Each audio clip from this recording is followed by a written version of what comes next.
If the world ended tonight, you wouldn't die in a gunfight. You'd die thirsty, cold, confused, and embarrassingly unprepared. Not because you're weak, but because you believed the movies. You thought survival looked like leather jackets, cool weapons, and dramatic slow-motion hero shots. In reality, you'd be standing in the ruins of a grocery store holding a katana, wondering how to make fire with wet cardboard at a shoelace. And that's the moment you realize something terrifying.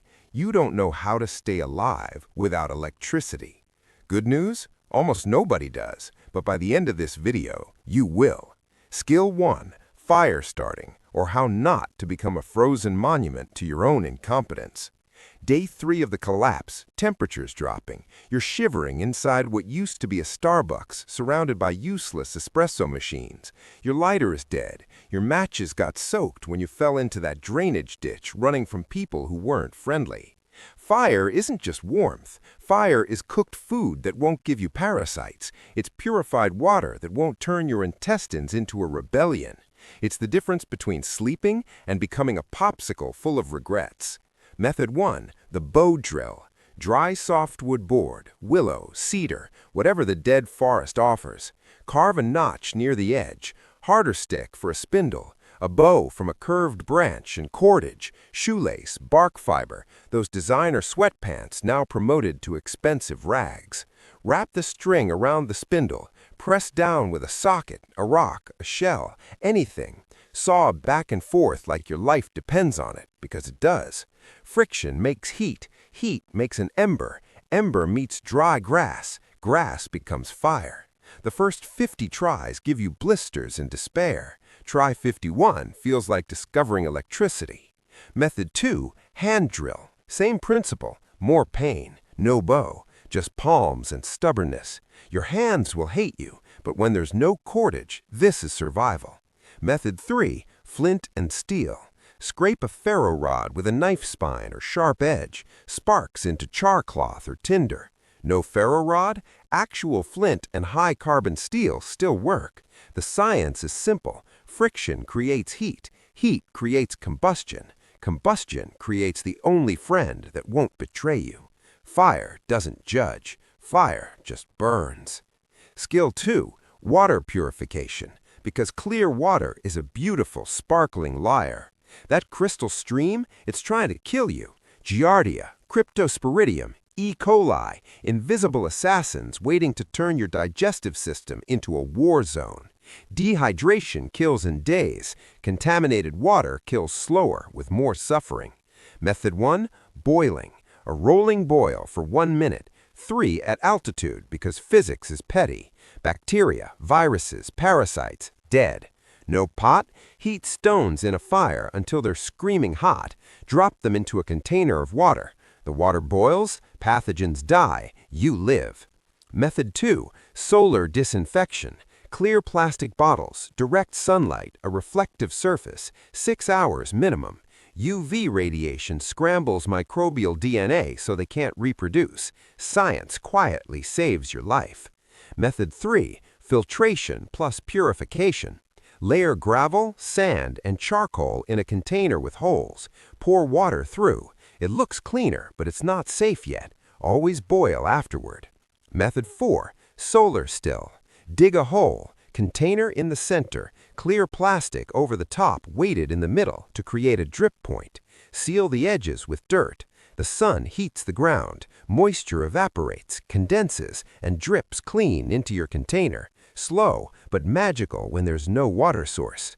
3 days without water and you start making bad decisions. 4 days and you stop making decisions entirely. Skill 3, knots, the most underrated superpower in existence.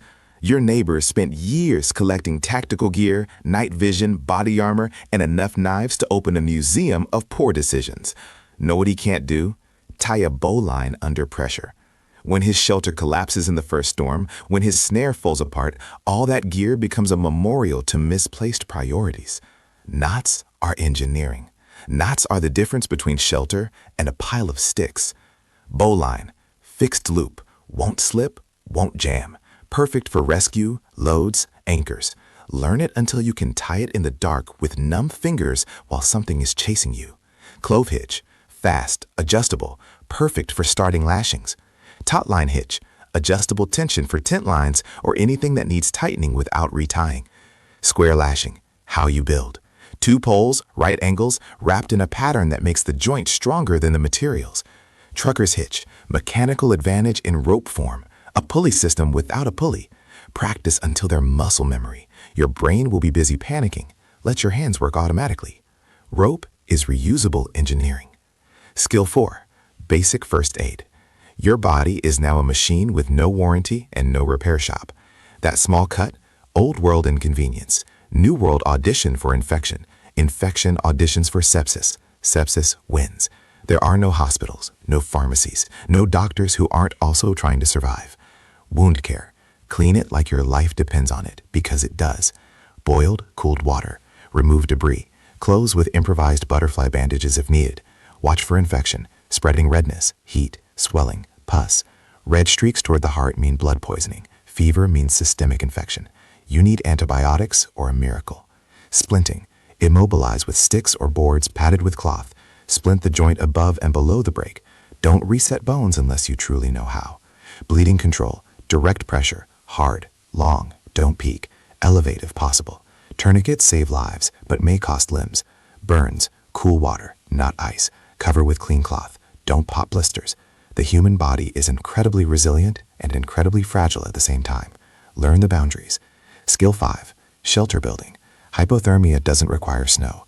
Wet and 50 degrees Fahrenheit kills just as efficiently. Wind steals heat. Rain betrays you. Shelter comes before food, before water. Without shelter, you won't live long enough to get hungry. Debris hut.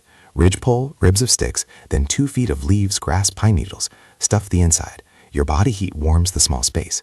Lean-to. Faster, less insulating. Pole between trees. Branches leaned. Debris piled.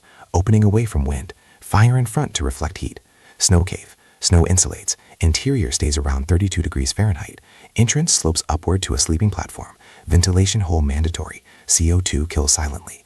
Location is everything. High ground for drainage, but not exposed ridges. Near water, not in flood zones. Away from animal trails. Skill 6, foraging and trapping. The grocery store is gone. Canned goods run out. Convenience stores are looted. At some point, you must eat what nature provides. Rule 1. If you're not absolutely certain it's edible, don't eat it. Reliable plants. Dandelions, entire plant edible. Cattails, roots, shoots, pollen. Acorns, leach tannins, grind into flour. Pine needle tea, prevents scurvy. Trapping beats hunting. Traps work while you sleep. Snare, loop of wire on a trail attached to a bent sapling. Set 10, check daily. Let probability hunt for you. Figure 4 deadfall, ancient, simple, deadly effective. Fish trap, woven funnel basket. Fish enter, don't exit. Breakfast by default. The real skill is knowing seasonal changes. Some plants feed you in spring and poison you in fall. Calories are currency. Fat is gold. Skill 7, navigation. Getting lost is just dying with extra steps. GPS is dead. Your phone is a paperweight. Sun rises east, sets west. At noon, it's roughly south, northern hemisphere. Stick shadow method. Mark shadow tip, wait 15 minutes, mark again. Line is east-west. Perpendicular is north-south. At night, find the Big Dipper. Follow the pointer stars to Polaris. Face it, you're facing north. Natural clues. Moss, snowmelt, spiderwebs. None reliable alone. Together, useful. Break branches at eye level every 100 paces to mark your path. Mental mapping. Constant awareness. The final truth. Survivors aren't the ones with the most gear. They're the ones with the most knowledge. Skills weigh nothing. Can't be stolen. Don't run out of batteries. Don't expire. Your katana neighbor starves in 3 weeks because he never learned to boil water. The bunker prepper dies from an infected cut because he valued supplies over skills. But you practiced the boring fundamentals. You learned survival's ancient language. The apocalypse isn't an action movie. It's a test. And the people who pass are the ones who did the homework. Class dismissed. Now go practice. Because when you need it, it's already too late to learn.